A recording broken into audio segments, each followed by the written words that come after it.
శ్రీ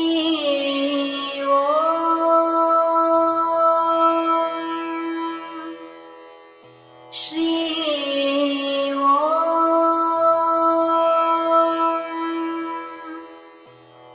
శ్రీ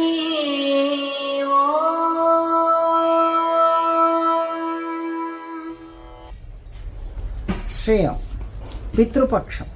ఎప్పుడు ఈ పితృపక్షం? మన దేవి నవరాత్రి అమావాస్య ఉంది కదా, దానికి ముందుగా వచ్చిన ఈ పౌర్ణమి నుంచి ఆ అమావాస్య దాటు ఆ 15 రోజు ఉండేదే పితృపక్షం అనేది. ఈ పితృపక్షం మహత్వం ఏముంది? పితృ అంటే ఎవరు?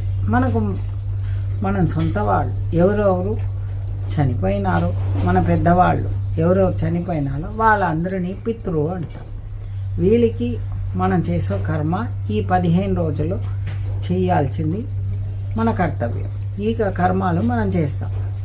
ఈ పితృకర్మ ఈ 15 రోజులు వాళ్ళకే చేయాలంటే మన బంధువులు, మన ఫ్రెండ్స్, ఇట్లా బంధువులు అందరికీ చేయవచ్చు అనేది ఈ 15 రోజులు మన అందరికీ చేస్తే వాళ్ళ ఆత్మ పితృలోకంలో పోయి చేరుకుంటుంది. ఒకవేళ ఆత్మ అక్కడ తిరుగుతూ ఉంటే, ఒకవేళ దుర్మరణం చేసిన ఆత్మ ఉంటే ఈ ఆత్మలన్నీ చేరి ఒకేసారి పితృలోకానికి పోతుంది. అందుకే మనం చేసేది ఈ పితృ పూజ, ఈ పితృ కార్యక్రమం, ఈ పితృతర్పణం అంటారు. ఈ పితృతర్పణం ముఖ్యమైనది. సరే, ఎందుకు ఇట్లా ముఖ్యమైనది ఈ టైంలో అనేది మనం ఇప్పుడు చూద్దాం. ఒక చిన్న కథ. అది మహాభారత యుద్ధం జరిగింది. మహాభారత యుద్ధంలో అందరూ చనిపోయారు. అందరూ చనిపోతే అక్కడ ఉన్న ఆడవాళ్ళు, పిల్లలందరూ ఏడ్చిండు. మా నాన్నకి ఎవరు పితృ చేస్తారు, మా ఫ్రెండ్కి ఎవరు పితృ చేస్తారు, పితృ కార్యక్రమాలు చేస్తారు, వాళ్ళని ఎప్పుడు పితృలోకానికి పంపిస్తారు, ఆత్మలన్నీ ఇక్కడే ఉందే, ఇట తిరుగుతుందే అని అందరూ కృష్ణుడి దగ్గర వచ్చేసి ఏడ్చింది. కృష్ణు భగవాన్తో, ఏం బాధ వద్దు, మీరు నేనే చేస్తాను ఈ పితృకర్మాని అని అవభరణి నక్షత్రంలో భగవంతుడే స్వయంగా కృష్ణుడే పితృకర్మ రుక్మిణిని పెట్టుకొని పితృకర్మ చేసి ఆ అన్ని ఆత్మలకి మోక్షం ఇచ్చినారు, పితృలోకంకి పంపించినారు అనేది మహాభారత చరిత్ర. అది ఇప్పుడు మన గుడి శ్రీ ఓం జగదాద్రి గుడి ఎంచాలో మేం చేస్తున్నాము. భగవంతుడు ముందుగా కూర్చుంటారు, పంతులు గారు వచ్చి మంత్రాలు చెప్తారు.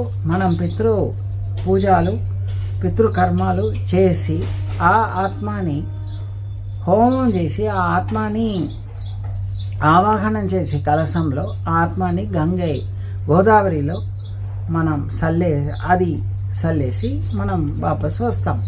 అయితే ఆ ఆత్మలు పితృలోకానికి చేరింది అనేది. సో ఈ సంవత్సరం 12వ తారీఖు మనం చేస్తున్నాం. ఈ 12వ తారీఖు ఎవరెవరు మిత్రులు, మీకు ఫ్రెండ్స్ పోతే, అల్పాయుస్లో పోతే, లేదా దుర్మరణం అయితే ఇలాంటి వాళ్ళందరికీ మనం చెయ్యవచ్చు. మళ్ళీ మాకు నాన్న లేదు, అమ్మ లేదు, వాళ్ళకి కూడా చేయవచ్చు. అందరికీ మనం చేసే పెద్ద కార్యక్రమం ఇది పితృకి చేస్తే. సరే, పితృకి చేస్తే లాభం ఉందా? పితృకి చేస్తే మన ఒళ్ళు బాగుంటుంది, మన సంసారం బాగుంటుంది, మన పిల్లలు బాగుంటారు, పిల్లలు వృద్ధి అవుతారు, మంచిగా ముందుకు వస్తారు. అందుకే ఈ పితృ కార్యక్రమం ఒక ముఖ్యమైన కార్యక్రమం. దేవుడికి మనం ఎట్లా చేస్తున్నామో అట్లనే పెద్దవాళ్ళకి మనం చేస్తే దేవుడు మనకి ఆశీర్వాదం ఇస్తారు. దేవుడు ఆశీర్వాదం పొందాలంటే మనం పితృది కార్యక్రమాలు, పితృకర్మాలు చేసి అది కూడా నివర్తి చేస్తే మనకు దేవుడు ఆశీర్వాదం ఉంటుంది. శ్రీ ఓం.